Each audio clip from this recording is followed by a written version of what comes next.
Good evening, ladies and gentlemen. Greetings and salutations, and welcome to another episode.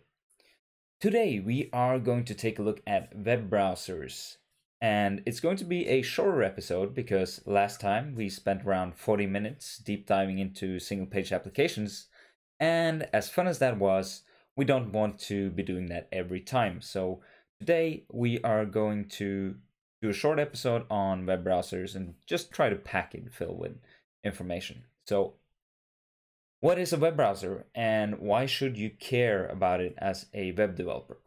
Well, I'm going to start at HTTP again, just because I've been hammering on that point a lot in this series. And in my mind, the web browser is sort of your personal postman.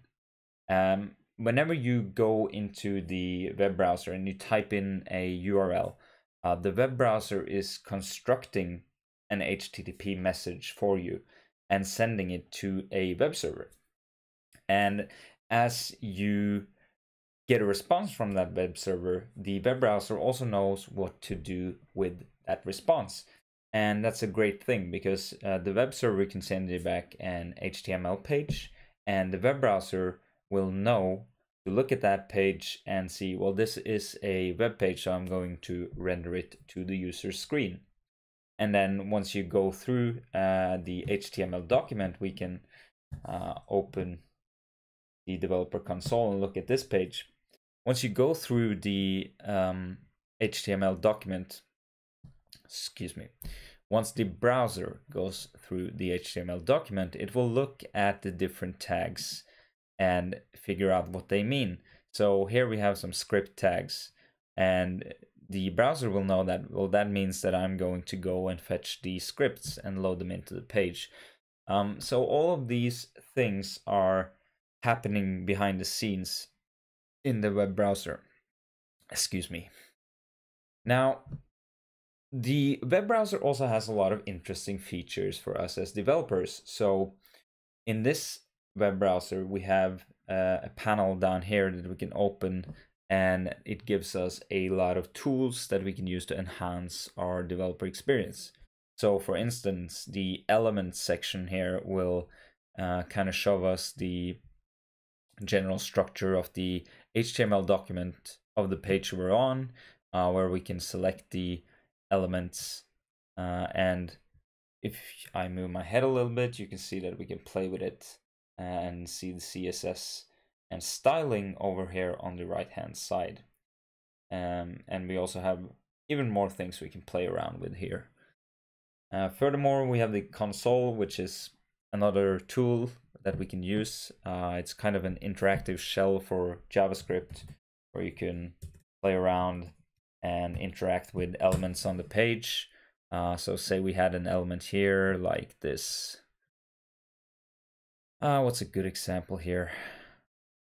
Maybe this header. So now that we have that selected in the Elements tab, we can go to the console and do $0, and that'll be that element. So let's set the text content of that to welcome to a YouTube lesson on web browsers. And if I can learn to type sometime in the next 5 years, that'll be fantastic. And yeah, now we change the header on this page. So you can do a lot of cool things like that in the console and playing around with the elements. We also have the sources panel, which kind of gives us an overview over what kind of elements we are, or what kind of resources we are fetching for this page. And yeah, we have the network panel, we have the performance panel where we can do profiling, stuff like that. I like this one, which is the Lighthouse panel in Chrome, where you can do a report on the web page, and you get kind of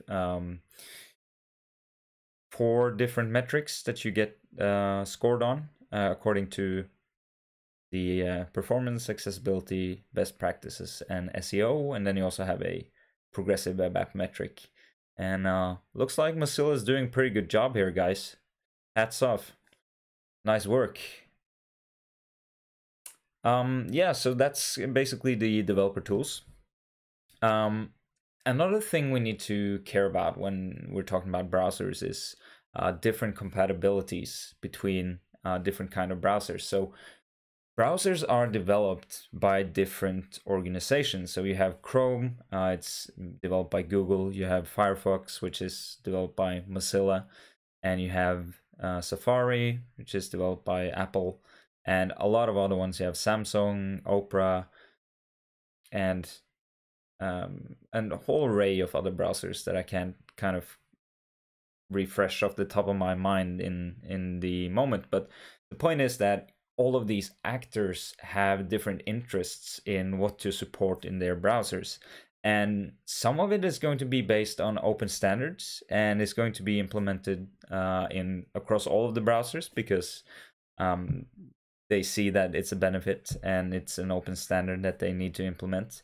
And then you have other things that, or other APIs that may be experimental, that may not yet be an open standard, that may be implemented in some browsers and not others, which means that you have to kind of make sure that what you're using won't break in other browsers. So you have to do some sort of graceful degradation when you're developing and be aware of these things. So a great resource for that and a great site for checking compatibilities is a site called Can I Use? And Can I Use is a site where you can search for a feature, for example, Flexbox, and then we will get a compatibility table for all of the browsers. So here we can see that Flexbox is really well supported across all major browsers and even in IE 11, though there are a few bugs present. So you can read more about that on the known issues. But that means that using Flexbox is probably a pretty safe bet. Now let's check out Grid, for example. So Grid is also pretty well supported right now, except in Opera Mini, where it's not supported at all, and not the Baidu browser.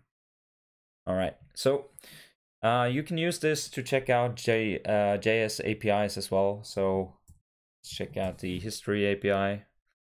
And here we have a overview of that. And you kind of get the feeling or the sense that once you see the compatibility tables, then you know how safe it is to use a feature. But this is something that we have to deal with when we are developing for the internet and for browsers, because we just have to accept the fact that different browsers will implement different features. When you're developing for something like a platform like Android or iOS, then you're just developing for one platform, and you know that those features will be offered for that platform because it's no other competing. You can't compete with iOS on iOS. That's just one platform. But the problem in the browser or on the internet is that we have a lot of browsers.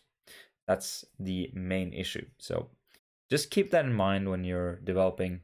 I'm sure you got the point by now, and I'm just rambling on. And I did promise that this was going to be a short episode, and now it's already 8-9 minutes. So yeah, I'll try to keep my promise and keep it below 10. Really appreciate you hanging around and tuning in again. And hopefully you found this useful. And I'll see you in the next episode. Have a nice day.